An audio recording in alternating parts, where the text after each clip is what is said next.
Ang kwento ni Tomby. Ang kwentong ito ay hango sa totoong buhay.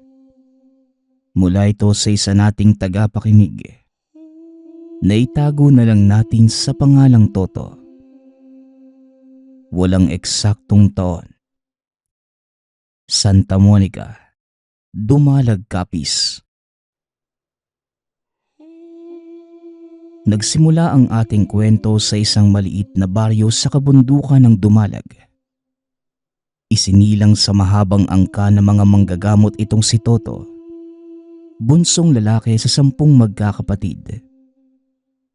Tanging si Toto lamang ang nabiyayaan ng kakaibang kakayanan pagdating sa lihim na karunungan. Simula pagkabata, may kakayanan na itong makipag-usap sa mga elemento. Sa edad na 10 taon na, nakamta na ni Toto ang kauna-unahang mutya. Dahil sa paggabay ng manggagamot nama, nagawa niya itong gamitin sa tamang paraan. Aatras tayo ng ilang taon. Natural na makulit at matigas ang ulo nitong si Toto. Kaya naman palaging napapagalitan ng ama. Ngunit minsan nagbubunga ito ng maganda. Toto, maiwan ka muna dito sa bahay ha. May gagawin lang kami ng mga kapatid mo sa bukid. Mamayang tanghali, dalhan mo na lang kami ng makakain at tubig. Utos ng ama ni Toto na si Mang Carpio. Kasalukuyan silang nagpapagapas ng palay. Abala ang mga nakakatandang kapatid sa pagtatrabaho. Si Toto at ang kanyang ina ang 2 taong naiiwan sa tahanan. Kahit papano, mapagkakatiwalaan na din naman ito lalo na sa gawaing bahay. Kasalukuyang nagluluto ang ina, habang siya na may nasa bakuran at gumagawa ng tirador. Pakanta-kanta pa ang bata nang biglang marinig na sumigaw ang ina. Dali-dali nitong binitawan ang ginagawa. Tumakbo papasok ng tahanan. Nay, ano pong nangyari? Bakit po kayo sumisigaw? Tanong ni Toto. Ano ka ba namang bata ka? Bakit naman ako sisigaw? Nagtatakang tanong ng ina. Natawagin na lang natin sa pangalang Gloria. Narinig ko po kayo na eh. Sigurado po ba kayong ayos lang kayo? Muling tanong ng bata. Aba oo naman, ayos lang ako. O siya sige na, doon ka na muna sa bakuran nang matapos ko na itong ginagawa ko. Tugon ng ina. Napagtanto ng paslit na pinaglalaruan na naman siya ng hindi pangkaraniwang kaibigan. Muling binalikan ni Toto ang ginagawang tirador. Laking gulat nito dahil tapos na ang pagkakatali ng goma. Teka, ang alam ko, hindi ko pa naitatali ang isang to ah. Sino na naman kaya ang nakialam nito? Wika ng bata sa sarili. Matapos ay nakarinig ito ng maliliit na boses na nagtatawanan.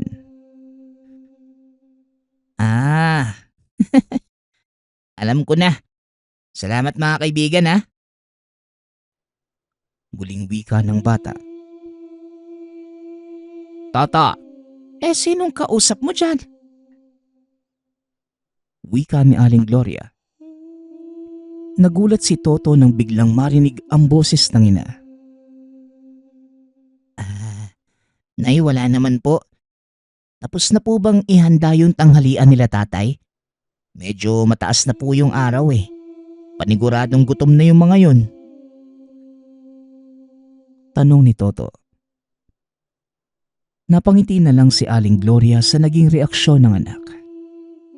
Hindi nito akalaing si Toto ang sasalo ng kakayanang makipag-usap sa mga elemento. Oo anak, nakabalot na ang mga dadalhin mo. Pero kumain ka muna bago umalis ha. Tugon ng ina. Matapos kumain kagad nang umalis si Toto para ihatid ang tanghalian ng mga kapatid. Habang nasa daan, namimitas ito ng mga ligaw na prutas. At habang abala sa pamimitas, napansin ng paslit ang isang kawan ng baboy ramo. Kinuha nito ang tirador. Akmang titirahin na sana ang maliit na biik. Nang makita nitong nakatingin sa kanya ang pinakamalaking baboy ramo ng kawan. Nagkatinginan pa ang mga ito. Hanggang sa hindi na nagawang pakawalan ni Toto ang bala ng tirador. Kaagad itong umalis ng kawan. Tumuloy na ang bata sa paghahatid ng pagkain ng mga kapatid. Saktong pagkarating nito sa bukid, nagpapahinga na ang ama.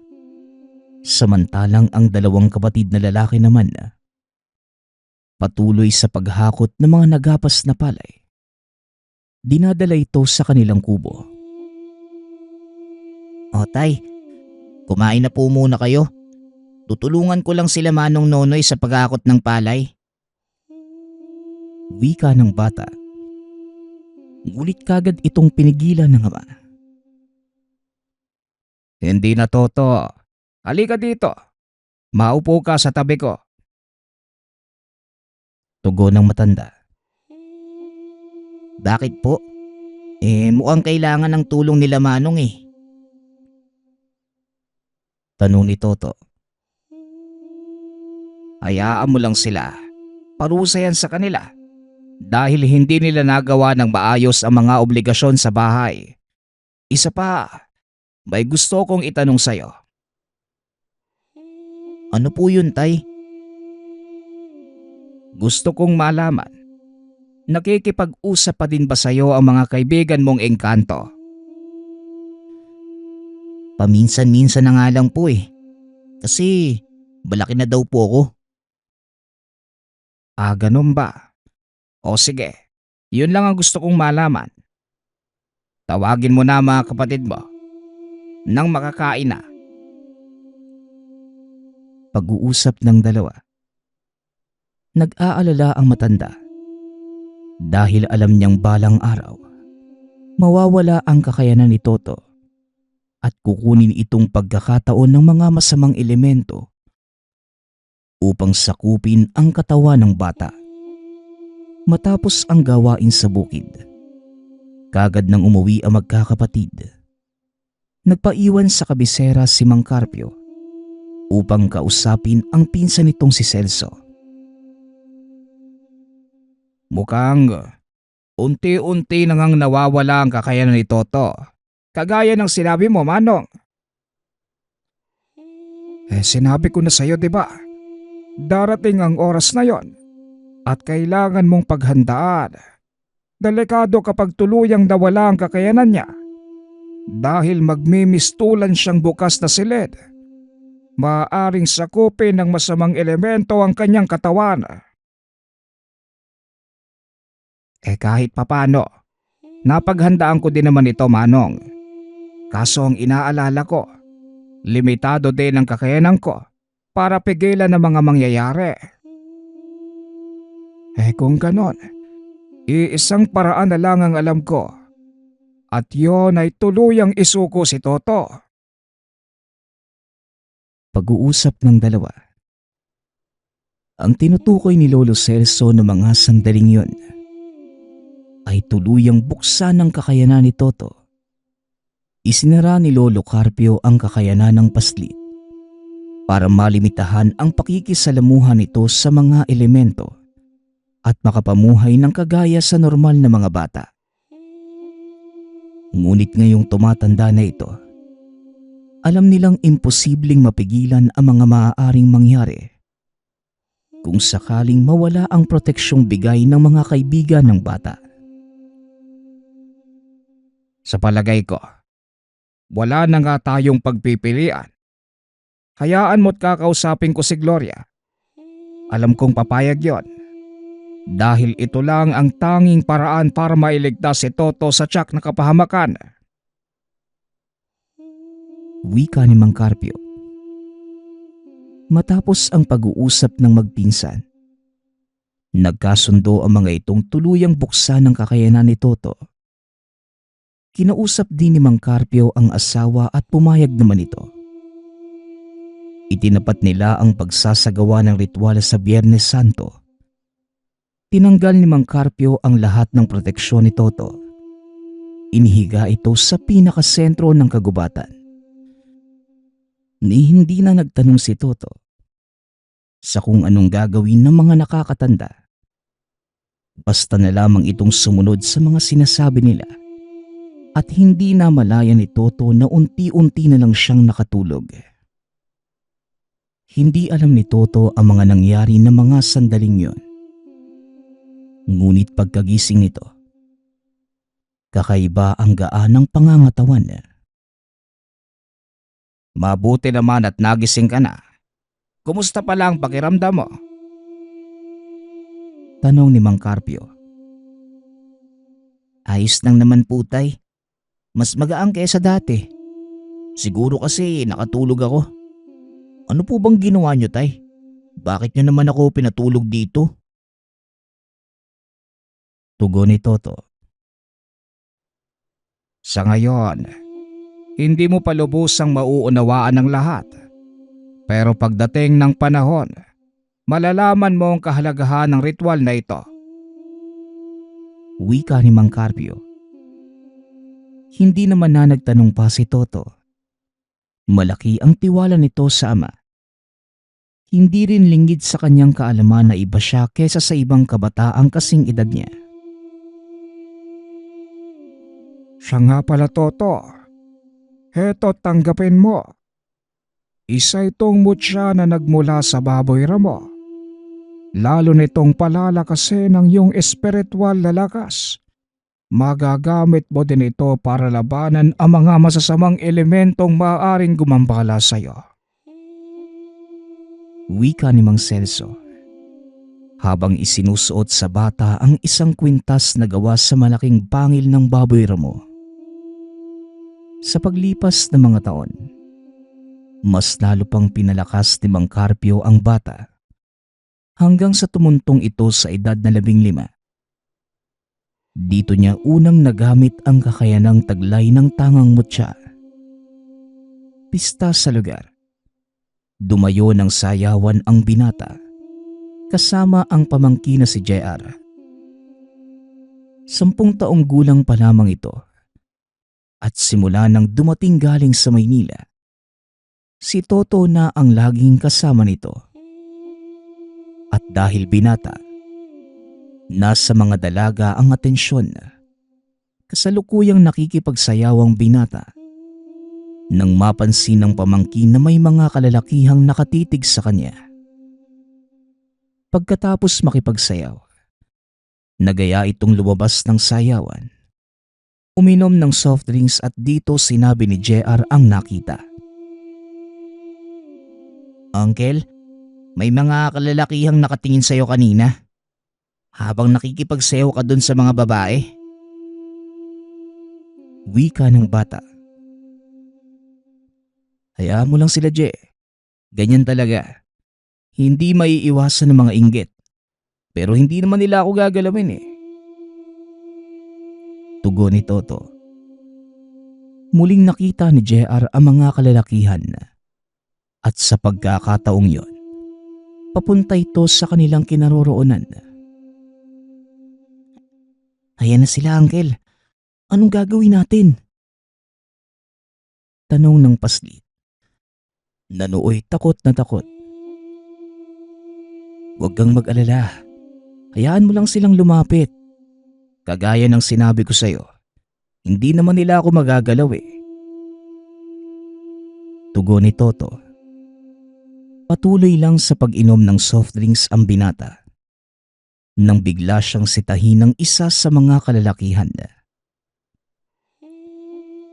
Hoy, ikaw ba si Toto? Tanong ng lalaking tawagin na lang natin sa pangalang Joaquin. Oo, ako nga. Bakit? Anong kailangan mo? Tugon ng binata. Balita ko, malakas ka daw eh. Saka wala kang inuurungan. Totoo ba yon? Muling wika ni Joaquin. Napangiti na lamang si Toto dahil ilang beses na itong nangyari sa kanya.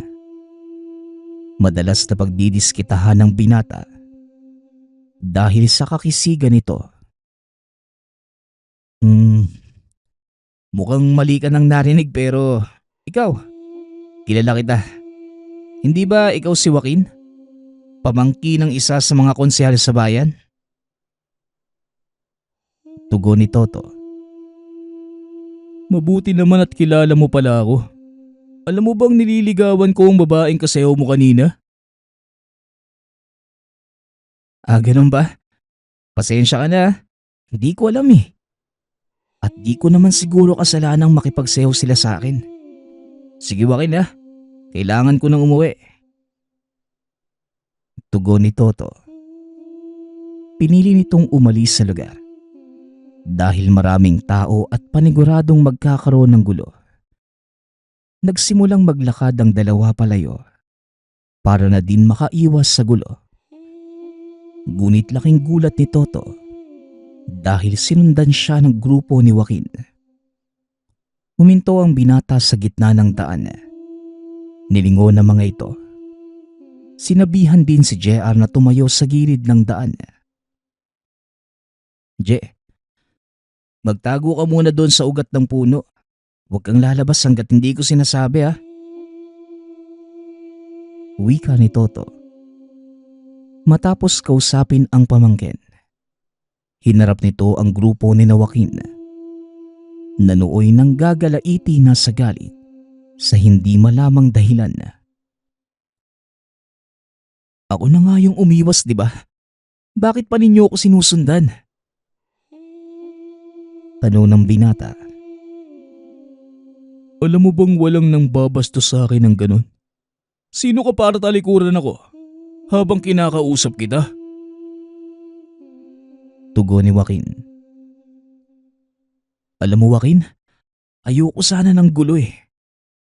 Pero kung talagang mapilit ka, hindi ako magdadalawang isip na pagbigyan ka sa gusto mo. Wika ni Toto. Napangiti si Joaquin at sinenyasan ng mga kasama. Nagsipaglabas ito ng patalim at ang ilan ay may mga itak pa. Biglang sinugod ng mga ito si Toto na kagad namang naiwasan ng binata. Pinagtatawanan pa niya ang mga ito dahil bumaon ang itak nito sa lupa at hindi na magawang bunutin. Sino ba kasi yung tinataga mo dyan? Nandito lang ako Wika ni Toto. Matapos ay sinugod naman siya ng dalawa pang kalalakihan. Sinuntok siya ng isa. Sinalo niya ito. Sabay hawi papunta naman sa isa pang lalaki. Dahilan para tamaan ito sa nguso. Hala, bakit mo naman sinuntok yung kasama mo? Wika ni Toto. Biglang napahinto ang binata nang maramdaman ang malamig na dulo ng kung anong nakatutok sa kanya. Tama nga ang sinabi nila. Mabilis kang ang kumilos. Pero tignan natin ang bilis mo laban sa bala. Wika ni Joaquin. Habang nakatutok ang baril nito sa batok ni Toto. Kinakabahan na ng mga sandaling yon si JR. Dahil siguradong mamamatay ang tiyuhin sa oras na kalabitin ni Joaquin ang hawak na baril. Bago mo kalabitin ang baril na yan, gusto kong malaman, sigurado ka na ba sa gagawin mo? Handa ka bang pumatay ng tao para sa babaeng hindi ka man lang mabigyan ng pansin? Tanong ni Toto, na lalo namang nagpagalit kay Joaquin. Anong sabi mo? Hanga din naman ako sa tapang mo no? Nakuha mo pa akong insultuhin? Tugon ni Joaquin. Sabay kalabit ng baril. Ngunit laking pagtataka nito dahil hindi pumutok ang hawak na sandata. Tignan mo, di mo nga makuhang paputukin. Totoo ba yan? Tanong ni Toto. Makailang ulit na sinubukan ni Joaquin, ngunit hindi talaga ito pumuputok. Oh, kung wala ka nang sasabihin, mauuna na ako sa iyo, Joaquin ha? Wika ni Toto. Naglakad ang binata kasama ang pamangkin at hindi pa man nakakalayo ang mga ito. Bigla silang nakarinig ng putok ng baril. Paglingon ni JR, nakita nitong nakabulagta na sa lupa si Joaquin. Tinignan nito ang tiyuhin. Tila baliwala lang ang nangyari. Nakangiti pa ito habang patuloy na naglalakad palayo sa lugar. Tunay pala yun? Akala ko laruan lang eh. Wika ni Toto. Dito na nagsimulang matakot si JR sa tiyuhin. Kinabukasan, sinabi ni Toto kay Mang Carpio ang nangyari. Katakot-takot na pangaral ang narinig ng binata. Ngunit pinagdiinan nitong ipinagtatanggol niya lang ang sarili. Oo, alam kong ipinagtatanggol mo lang ang sarili mo. Pero para sa mga taong yon, ikaw ang pumatay kay Joaquin. Wika ni Mang Carpio. Hindi ko namang kasalanan tay kung itinutok niya sa sarili niya yung baril at kinalabit niya. Paalis na nga kami ni Jenon eh. Tugon ni Toto. Napalingon si Mang Carpio sa paslit. Sinang-ayunan ang sinabi ng tiyuhin. Totoo po yun, Lolo. Hindi po nagsisinungaling si Uncle Toto. Nakita ko po kung paano nila siyang pinagtulungan. Masasamang tao po ang mga yun pero syempre, hindi siya umubra kay Uncle. Wika ng paslit. Alam ni Mang Carpio na magiging malaking gulo ang nangyari. Dahil anak ng konsehal ang binatang nakaengkwentro ni Toto. Siguradong hindi tutunganga ang pamilya ng mga nakaengkwentro mo. Hindi ka din nila titigilan at maaaring marami ang madamay kung magkataon. Tugon ni Lolo Carpio. Di naman siguro tay. At kung sakaling meron man, di naman ako natatakot sa kanila eh. Wala naman akong nagawang mali. Wika ng binata. Matapos ang pag-uusap ng mag-ama, muling umalis si Toto at JR para ilipat ng pastulan ang mga alagang kalabaw. Kasalukuyang nagkakalas ng tali si JR nang makita nito ang dalawang kalalakihang paparating. Nakasuot ng itim na jacket ang mga ito at tila nagmamadaling pumunta kay Toto. Hindi namang kalayuan ang kinaroroonan ng bata. Kaya dinig nito ang usapan ng tatlo. Ikaw ba si Toto? Kailangan mong sumama sa amin. May ilang katanungan lang si konsehal. Wika ng isa sa mga kalalakihan. Paano kung ayoko? Anong gagawin niyo? Tugon ni Toto. Biglang sinuntok ng isa sa mga lalaki ang binata. Ngunit kagad itong nasalo ni Toto. Napaluhod ang lalaki dahil unti-unting pinipilipit ng binata ang kamao nito. Samantalang ang isa naman, naglabas ng baril. Pinaputukan si Toto. Sa pagkakataong yun pumutok ang armas. Ngunit hindi naman tinablan ng bala ang binata. Bumunot ng itak si Toto. Pinagtataga ang mga ito gamit ang likod ng itak. Sinadyang baliktarin ng binata ang sandata para hindi niya masugatan ng malubha ang mga kalalakihan. Pakisabi din pala sa amo nyo, nagkamali siya ng binangga at wag na kayong babalik dito dahil hindi lang yan ang aabutin nyo sa akin. Banta ni Toto. habang pinagmamasdang tumakbo palayo ang mga kalalakihan. Dali-daling umuwi ang dalawa. Sinabi kay Mang Carpio ang nangyari. Masyado nang magulo ang mga pangyayari. Hindi ka nila titigilan hanggat nakikita kang buhay.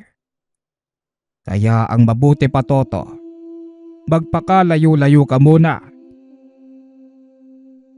Mungkahi ni Mang Carpio. Sinunod naman ng binata ang payo ng ama. Pumunta ito sa kabilang bayan. Doon piniling manatili sa loob ng ilang taon. Sa pag-aakalang magiging maayos na ang lahat, tila hinahabol naman ito ng kaguluhan. At sa pagkakataong yun, hindi na pangkaraniwang tao ang nakabangga. Napag-utusan itong mamili ng pangangailangan sa bayan. At habang naglalakad sa daan, biglang napansin ni Toto na may isang babaeng nakasunod sa kanya. Noong una ay hinayaan niya lang ito dahil wala namang ginagawa ang matanda. Ngunit kalaunan, napansin niyang patuloy pa din itong sumusunod sa kanya. Kahit nung papauwi na ang binata, bagaman hindi na ganong kalapit, nakita pa din ito ang matanda. Sa pagkakataong yon, alam na ni Toto na siya ang pakay nito. Kaya naman inantay niyang makalapit ang matanda sa kanya para kumprontahin. Ngunit nang matanaw na siya ng matanda, kaagad na din itong bumalik. Nag-antay ng ilang sandali ang binata. Ngunit hindi na muling nagpakita ang matanda. Kaya nagpa siya na itong umalis sa lugar. Kinagabihan na, biglang nakaramdam ng pagkabalisa ang binata. Kahit nakahiga na ito, tila hindi siya dinadalaw ng antok. Pinili nitong lumabas ng kubong tinutulugan upang magpahangin. Ngunit pagtingin nito sa bubong ng bahay, nakita ng binata ang figura ng isang nilalang. Umuupo ito at tumatayo na tila may kung anong sinisipat sa paligid. Marahang naglakad si Toto palapit sa tahanan ng tiyuhin. Dahan-dahan itong dinampot ang kalaykay na nakasandal sa dingding. Saktong matulis ang ngipin nito dahil sa katagalan ng paggamit. Umikot sa likod ng tahanan ang binata. Muling tinignan ng nilalang. Ngunit laking gulat ni Toto dahil wala na ito doon. Dali-daling tumakbo ang binata pabalik sa kubong tinutulugan upang kumuha ng itak. Saktong paglabas nito sa kubo, nakita niyang nakatayo ang nilalang sa labas. Sinasabi ko na nga ba eh, kilala kita. Ikaw ba yung nakasunod sa akin kanina? Ano bang kailangan mo? Tanong ng binata. Ang tangan mong mutya ng baboy ramo, hindi yan nababagay sa mga tao. Kaya ibigay mo na lang sa akin ng mapakinabangan. Tugon ng aswang. Hinawakan ni Toto ang suot na kwintas sa tumugon. Pasensya na pero hindi ko ito ibibigay sa'yo. Kung gusto mo, di kunin mo. Wika ng binata. Umangil ng malakas ang nilalang habang marahang naglalakad paikot sa binata. Hindi naman ito inalisa ng tingin ni Toto. Hanggang sa biglang sumugod ang kalaban. Dinamba siya nito. Dahilan para mapahiga sa lupa ang binata. Pilit niyang pinipigilan ang kamay ng aswang. Ngunit napakadulas nun. Ilang beses kamuntikang makuha ng kalaban ang kanyang bertud. Hanggang sa bigla na lang itong tumilapon. Pagkalingon ng binata, nakita nito ang kanyang tiyuhing si Isko. Kaya naman pala ang ingay ninyo eh. At ikaw naman, sino ka? Wika ni Mang Isko. Kilala din itong malakas na antingero sa lugar. Ginatatakutan dahil sa reputasyon. Isko, huwag kang makikialam. Akin ang isang ito at hindi mo ko mapipigilan. Wika ng aswang. Napakamot na lamang ng ulo si Isko. Habang si Toto naman, dahan-dahang tumatayo. Paano kung hindi makikialam? Pamangkin ko tong kinakanti mo. At wala ka sa lugar para pagbantaan ako. Toto, ayos ka lang ba? Tugon ni Isko. Ayos lang po. Buti na lang at naramdaman niyo, tiyo. Kung hindi, baka nakuha na niya ang mutya sa akin. Tugon ni Toto. Kilala ko ang aswang na yan. Ilang beses ko na siyang nakabangga. Talagang ugali niya ang mangolekta ng malalakas na mutya Kagaya ng binigay sa'yo ni Manong Celso. Yun din yung sinabi niya sa akin Pero hindi ko maaaring ibigay sa kanya ang mutsyang to. Kung ganun, may mas malaking dahilan pala ako para patayin ka ng tuluyan. Una, tumuntong ka sa teritoryo ko. Pangalawa, lumabag ka sa kasunduan nang galawin mo ang pamangking ko. Kaya siguro sapat ng dahilan yon para tapusin ka. Wika ni Isko. Inilabas nito ang latigong gawa sa buntot page. Umangil ang nilalang. Sinugod nito ang magtsuhin. Sinalubong naman ito ng hagupit ng latigo ni Isko. Napasigaw sa sakit ang aswang. Lalo pa itong nagalit. Walang tigil sa pagsigaw at muling sumugod. Sunod-sunod na hagupit ang ibinigay ni Isko. Hanggang sa tuluyan na itong mapadapa sa lupa. Wala pang aswang na nakaligtas sa bangis ng aking latigo. Nagkamali ka ng tahanang pinasok, aswang. At lalong malaking pagkakamali ang paglabag mo sa kasunduan niyo ni Nanang. Wika ni Isko. Matapos ay binunot nito ang itak ni Toto sa lupa. Pinugutan ng ulo ang nilalang.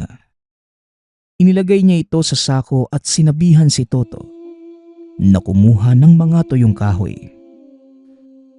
Para saan naman po yung mga tuyong kahoy, tiyo? Tanong ng binata. Susunugin natin ang katawan ng aswang na to para hindi na ulit mabuhay. Samantalang ang ulo naman ito, sasabawan natin. Hindi, biro lang. Dadalhin ko ito sa kanilang matriarka at sasamahan mo ako. Tugon ni Isko. Nagulat naman si Toto sa sinabi ng tiyuhin. Ngunit hindi na nito nagawa pang tumanggi. Kinabukasan, maagang lumakad ang dalawa. Papunta ang mga ito sa gawing dulo ng baryo. Hindi alam ni Toto kung ano ang madarat na nila. Kaya naman nagdala ito ng itak. Ilang sandali pa ay narating na nila ang maliit na grupo ng mga kabayan. Tila nakahiwalay ito sa baryo dahil sa bakod na gawa sa kawayan. Anong lugar po ba ito, Tiyo Isko? Saka bakit nakahiwalay ito sa baryo? Tanong ng binata. Alam kong itatanong mo ang tungkol sa bagay na yan. Ang lugar na ito ay ang mismong tahanan ng aswang na pinatay nating kagabi. At naparito tayo para kausapin ang kanilang pinunong si Tandang Sayong. Tugon ni Isko. Napalunok ng laway si Toto dahil hindi nito akalaing baryo ng mga aswang ang kanilang pupuntahan. Baryo po ng mga aswang lugar na ito, Tiyo. Huwag na lang siguro tayong tumuloy. Baka mamaya Pagtulungan pa tayo ng mga nakatira dyan eh. Wika ng binata. Oo, pwede nila tayong pagtulungan. Pero hindi nila gagawin yon. Dahil alam nilang mapapahamak sila sa ingkong goyang mo. Tugon ni Mang Isko.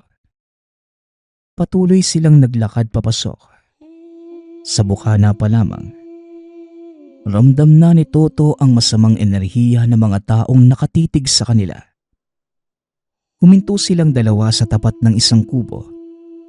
Inantay ang paglabas ng isang matanda. Laking gulat ni Toto nang makita nito ang sinasabing matanda. Halos sumayad na ang buhok nito sa lupa. Puro puti na din ito. Samantalang ang pangangatawan naman na napakapayat, na tila balat na nakakapit sa buto.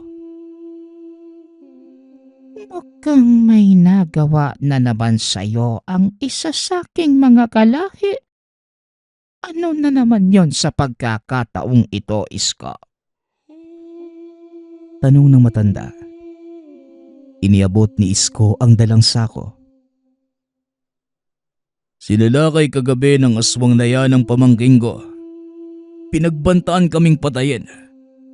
Sinubukan niyang agawin ang bertud na tanga ni Toto. Nilabag niya ang alituntunin ng kasunduan niyo ni Nanang. At alam natin ang kaparusahan sa paglabag dito. Tugon ni Mang Isko. Nakatitig lamang sa kanya ang matanda. Habang hawak-hawak ang sakong naglalaman ng ulo ng kanilang kalahi. Hindi na makatarungan ang nangyayari, Isko. Marami na sa aking mga kalahi ang napatay mo. At hindi na ako makapapayag na madagdagan pa ang mamatay sa aking mga kalahi. Sa susunod na maulit pa ito, tandaan mo, Isko, hindi na ako magdadalawang isip na salakayin ang mga kauri mo. Banta ng matanda. Huwag kayong magbanta ng ganyan. Dahil kung hindi lumalabag sa kasunduan ng mga kauri nyo, hindi rin kikilos ang pamilya ko upang pigilan kayo. Tugon ni Isko. Wala na akong pakialam sa sinasabi mong kasunduan. Patay na si Goya. At wala ni isa sa inyo ang nagmana ng kapangyarihan niya. Kaya wala na ding makakapigil sa amin. Sa makatuwid, wala nang silbi ang sinasabi mong kasunduan. Wika ni Tandang Sayong. Biglang napaligiran ng napakadaming aswang ang magtiyuhin. Sigurado ka na ba sa pasya mo, Tandang Sayong? Alam mong hindi magdadalawang isip na sumuong sa digmaan ng aking mga kalahi. At sa oras na mamatay kami sa lugar na ito, hindi mo magugustuhan ang susunod na mangyayari. Tugon ni Isko. Kagad itong tumalikod at nagsimulang maglakad palayo. Isa-isa namang nagsipagtabihan ang mga aswang na nakapaligid sa kanila. Nakahinga ng maluwag ang dalawa. Ang buong akala ni Toto ay yun na ang kanilang katapusan. Salamat naman at nakalabas tayo ng buhay. Ang buong akala ko magiging tanghalian na tayo ng mga yun . Wika ni Isko. Ako nga din po, Tiyo . Pero bakit hindi po nila tayo sinugod? Kung wala na palang silbi ang kasunduan nila Ingkong Goyang at ng mga aswang. At sino naman po ang matandang yun? Tanong ng binata. Ang matandang yun ay walang iba kundi si Nanang Sayong. Pinakamatandang matriarka ng mga aswang na nabubuhay. At hindi totoong wala ng bisa para sa kanila ang kasunduan. Kahit papano, iginagalang pa din ng mga ito ang kapangyarihan ng ingkong mo. Tugon ni Mang Isko. Sa pag-aakalang naayos na ang gulo, Hindi na ito pinarating pa ni Isko sa kanyang kapatid na si Mang Carpio. Tiwala itong hindi sila gagalawin ng mga aswang. Ngunit lingid sa kanilang kaalaman na naghahanda lang ang mga ito para sa isang malawak na pagsalakay. At dahil maayos na din naman ang lahat, wala nang naghahanap kay Toto. Muli itong bumalik sa kanilang bahay. Laking gulat nito nang malaman mula sa ama na sinalakay ng mga aswang ang kanilang baryo. Marami ang nasugatan. May ilang nasawi at dito na napilitang magsalita si Toto. Ang totoo po niyan, tay, sinugod po ko ng aswang eh. Pilit kinukuha sa akin yung mutya ng pangil ng baboy ramo. Buti na lang nagawa itong pigilan ni Tio Isko. Sa kasamaang palad, napatay nito yung aswang eh. Dinala kay Nanang Sayong yung ulo nito. Nagalit po yung matandang aswang, tay. Nagbanta ng malawakang pagsalakay. Siguro, ito na yung sinasabi nila. Pagsasalaysay ni Toto, nalabis namang ikinagalit ni Mang Carpio. Bakit hindi kagad ito pinalam sa akin ni Isko? Kahit kailan talaga, hindi marunong sumunod sa utos yang tsuhin mo. Tugon ng matanda. Kung ganun po, tay, ano nang gagawin natin? Base sa obserbasyon ko nung pumasok kami sa baryo ni Nanang Sayong, kulang na kulang tayo sa bilang. Tanong ni Toto. Oo, kulang tayo sa bilang. Pero ang maliit na bilang na meron tayo, may katumbas ng isang buong hukbo ng mga aswang. Kailangan nating maghanda. Puntahan mo si Manong Celso. Sabihin mo sa kanya ang nangyari. Tugon ni Mang Carpio. Kaagad namang sinunod ng binata ang utos ng ama. Sa ngayon, alam ko na ang dahilan ng pagsalakay ng mga aswang. O sige, sabihin mo sa tatay mo. Ako nang bahalang magsabi sa iba pa nating kakilala. At ikaw naman, Toto. Panahon na para magamit mo ang totoong bisa ng ibinigay ko sa iyong mutya. Wika ni Mang Celso. Kagad itong bumalik sa tahanan. Naghanda. Bagaman ito ang unang pagsabak ni Toto sa laban kontra aswang, malaki ang pananalig nitong hindi siya iiwan ng tangan. Habang papalapit ang gabi, kinargahan ng dasal ni Toto ang mga gamit. Isa-isa itong isinuot. Kinagabihan, nag-abang ang mag-ama sa labas ng tahanan. Dahil alam ni Mang Carpio na sila ang susunod na pupuntahan ng mga kalaban. Lalo pat buntis ang asawa ng nakakatandang kapatid na lalaki ni Toto.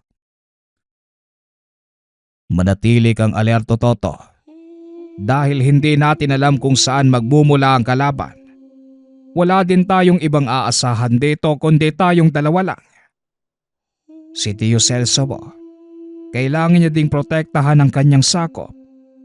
Iisa-isahin tayo ng mga kalaban. At sa oras na magkawatak-watak tayo, siguradong kukunin ng mga aswang ang pagkakataong yon para sumalakay. Wika ni Mang Carpio. Nakaupo sa harap ng siga si Toto ng mga oras na yon. Tahimik ang buong kapaligiran. Walang ibang naririnig ang binata, kundi ang tunog ng natutupok na kahoy sa siga. Ilang minuto pa biglang huminto ang mahinang ihip ng hangin. Laking gulat ng binata nang makarinig ito ng pagkaluskos sa paligid. Dali-daling bumunot ng itak si Toto. Hinawakan ng mutya. Napalabas na din ng tahanan si Mang Carpio. Bit-bit nito ang kanyang kris. Alam ni Toto na seryoso ang sitwasyon. Dahil inilalabas lamang ito ng matanda sa oras na matinding kagipitan. Ang kris na yon ay minana pa ng matanda sa kanilang mga ninuno. Ipinasa pa sa ito sa mga dumadaang henerasyon. Sa pagkakataong yon, si Mang Carpio ang napiling mangalaga nito. Sinasabing ang kris na yon ay pagmamayari ng isa sa mga raha na naging kaibigan ng kanilang ninunong si Goya. Ipinagkaloob ito sa kanya bilang regalo. Ngunit linggit sa kaalaman ng kanilang pamilya, nahigit pa sa regalo ang silbi ng sandatang yon. Nakapaloob sa talim nito ang ilang mahiwagang salita na ayon sa kanununuan nila JR, mismong iniukit ng isang bathalang panday. Naging kasangkapan na ito sa pakikipaglaban sa masasamang elemento simula nang mapasakamay ito ni Goya. Maraming taon na ang nakararaan. Balik tayo sa kwento. Habang nakikiramdam ang mag-ama, isang malakas na pagaspas ang narinig ng mga ito. Napatingala si Toto. Nanlaki ang mga mata ng binata dahil isang malaking nilalang ang lumilipad paikot sa kanilang kinatatayuan. Tay, ano po yung isang yan? Tanong ni Toto. Wakwak ang tawag sa nilalang na yan. Mukhang si Tandang Sayong na mismo ang pumunta sa akin Ibaba mo ang iyong itak at hanggat maaari. Huwag kang gagawa ng anumang ikasasama ng lagay natin pareho. Tugon ni Mang Carpio. Muling isinilid ni Toto ang itak sa lagayan. Gayon din ang ginawa ng matanda. Hindi nga ito nagkamali ng akala. Lumapag sa harap nila ang isang malaibong nilalang. Nagpalit anyo ito bilang tao. Mabuti naman at sinalubong nyo ang aking pagdating.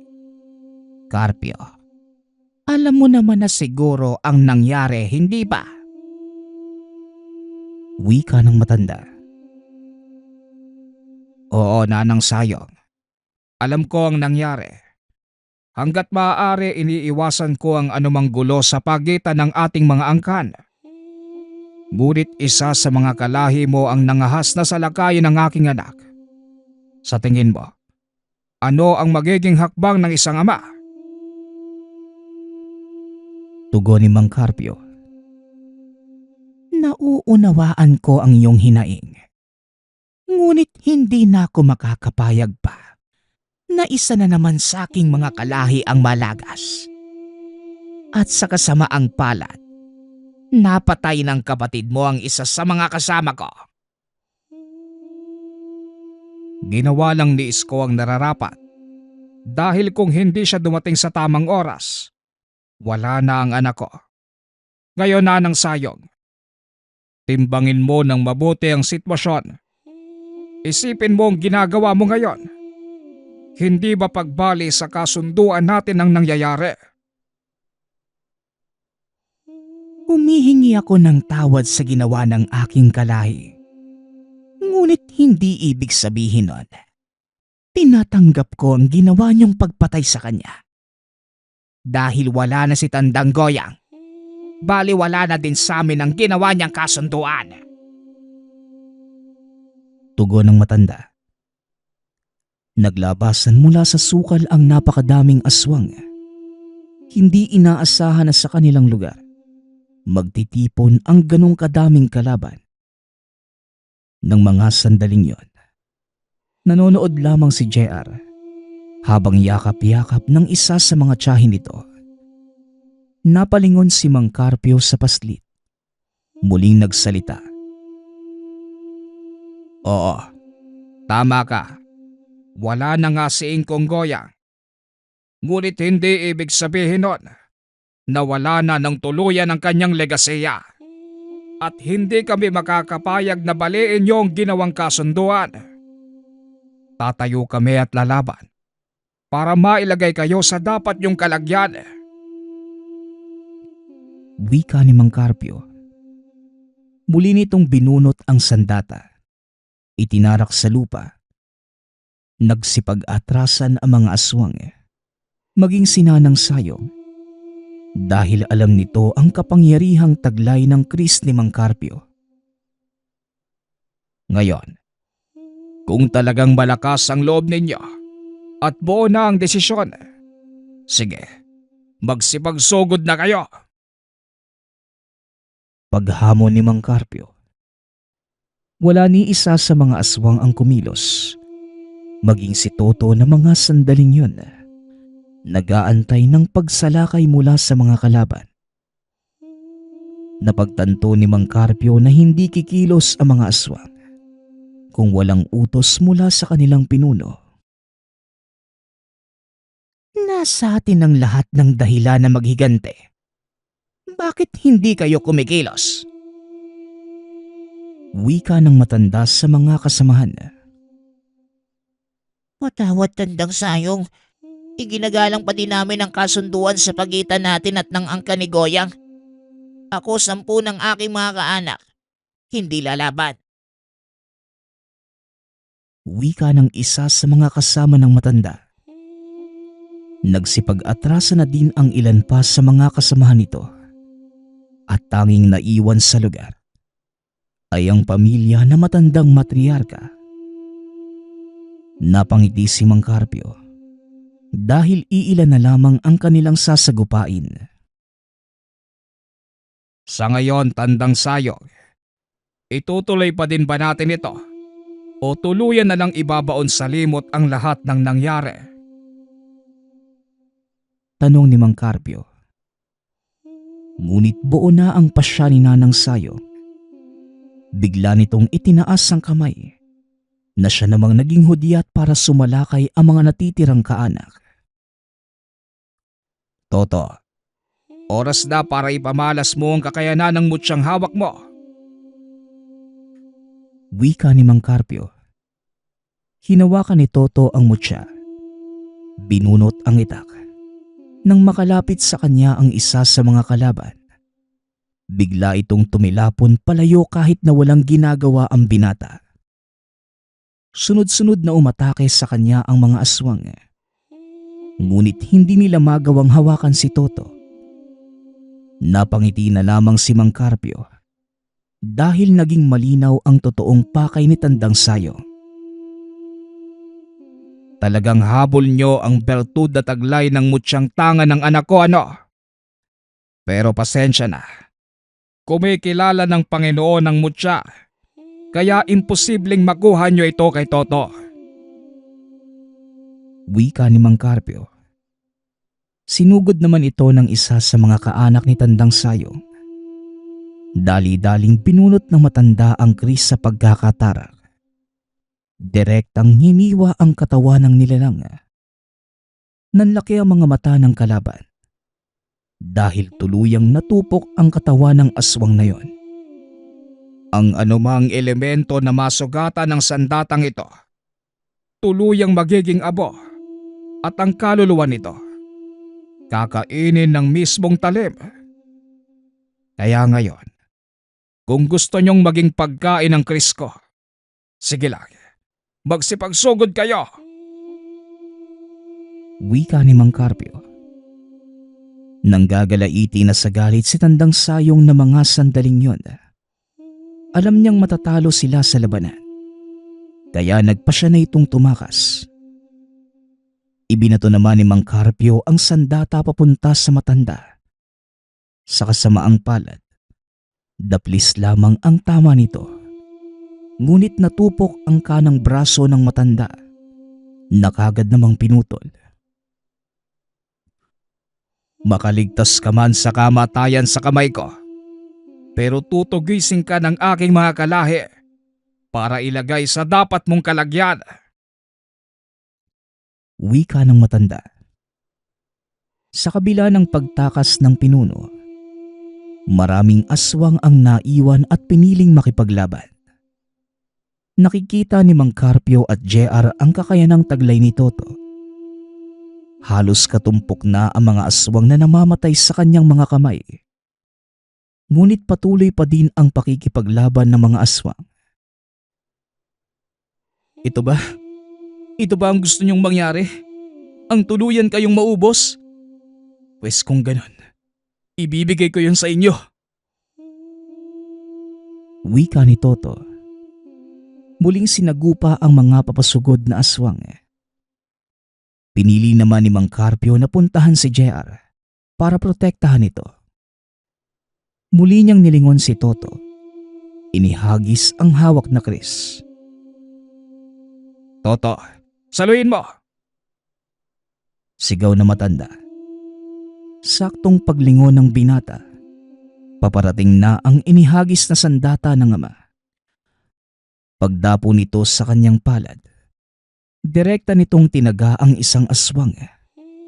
Nanibago si Toto dahil parang wala siyang hawak na sandata at pakiramdam niya na mga sandaling yun, bahagi ng katawan ang Chris ng ama.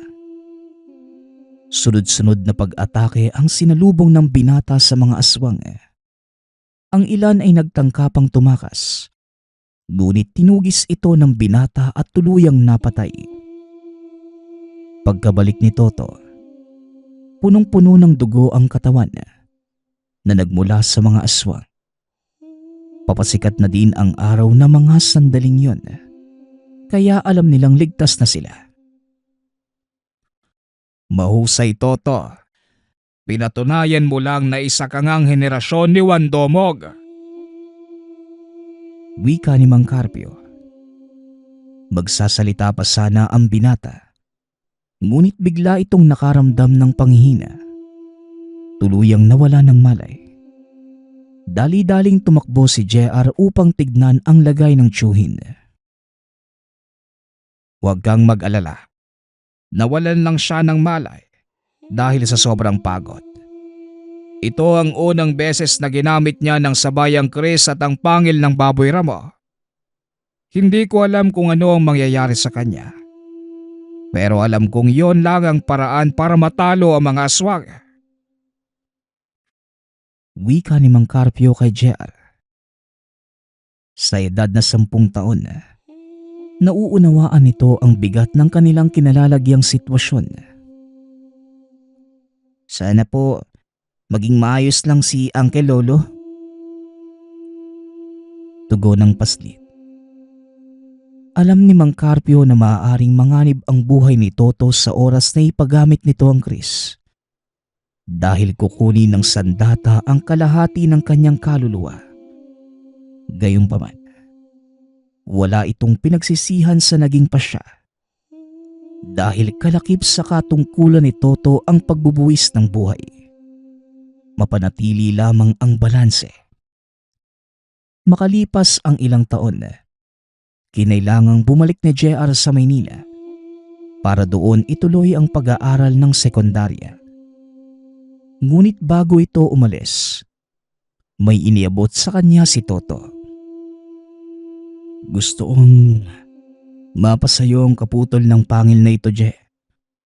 Alam ko hindi ito yung mutsang binigay sa akin ni Lolo Celso mo. Pero ito yung kinuha nating dalawa doon sa kawan ng mga baboy ramo. Ingatan mo sana to, ha. Wag na wag mong iwawaglit. Magsilbi sanang alaala ko ang mutsang ito. Wika ng tiyuhin. Opo, Uncle. Natatandaan ko kung paano ka nakipagbuno dun sa gabo ng baboy ramo na yon. Hindi ko nga akalaing makakaligtas ka eh. Pangako, iingatan ko ang mutsang to at hindi iwawala. Tugon ni JR. Maya-maya ay bumusina na ang barko. Hudyat ng huling tawag ng mga pasahero. Kagad nang nagpaalam ang binata. Habang unti-unting lumalayo sa pantala ng barko, unti-unti ding naglalaho sa paningin ng binata si Toto. Makalipas lamang ang ilang araw, nakatanggap ng sulat si JR mula sa Lolo Carpio. Hindi makapaniwala ang binatang wala na ang tiyuhin. Sa bandang dulo ng sulat, may mensaheng iniwan sa kanya si Toto. Pasensya na kung hindi ko sinabi. Pero inilagay ko sa mutyang yan ang kalahati ng natitirang lakas ko. Ang naiwan sa akin, sapat lang para mabuhay ako ng ilang araw at may sulat ang liham na ito. Palagi mong tatandaan ang mga habilin sa'yo ni Tatay Carpio, ha? Huwag kang makikipag-away. Palagi mong iisipin ang kapakanan ng nakararami kaysa sa pansarili. Huwag mo ding kakalimutan ang mga aral na itinuro namin sa'yo. At lalong huwag mo ding kakalimutan na mula ka sa angka ni Goyang. Matapos basahin ang sulat, hindi mapigilan ni JR ang sariling umiyak. Nakita ito ng mga magulang. Natanong nila ito kung ano ang gustong gawin. Iisa lamang ang naging sagot ni JR. Gusto kong sundan ang yapak ni Uncle Toto. Dahil sa naging pasya ng binata, hinayaan itong bumalik ng mga magulang sa probinsya para doon ituloy ang pag-aaral. Pero ang totoong dahilan ni JR kung bakit siya bumalik, ang mga katagang sinabi ng tiyuhin. Ito ang nagsilbing gatong para lumago ang apoy at tuluyang yakapin ng binata ang kapalaran. Sa kasalukuyan, patuloy na inaalala ng mga kaanak ni Toto ang mga nagawa. Bagaman wala na ito, nanatiling buhay ang alaala sa puso at isipan ng mga taong nakapaligid at nagmamahal sa kanya. Lalo na kay JR, na mas nakasama niya ng matagal. Halos lahat ng nalalaman ng binata, kaalamang itinuro sa kanya ni Toto at ni Mang Carpio. Ang mutya ng pangil ng Baboy Ramo, kasalukuyang nasa pangangalaga ng isa sa mga kaanak nila JR. Hindi na lang natin pangangalanan dahil ayaw nitong malantad ang totoong katauhan. Ang kwentong ito ay patunay na kahit gaano ka kalakas, darating ang araw na babagsak ang iyong katawan at tuluyang susuko. Nagpapasalamat nga pala ako sa nagpadala ng ating kwento. Naway nagustuhan niyo ang inyong napakinggan. Nagpapasalamat din ako sa lahat ng patuloy na nakikinig at sumusuporta sa ating channel. Naway patuloy niyong suportahan at pakinggan ang ating mga kwento. Hanggang sa muling pakikinig. Paalam.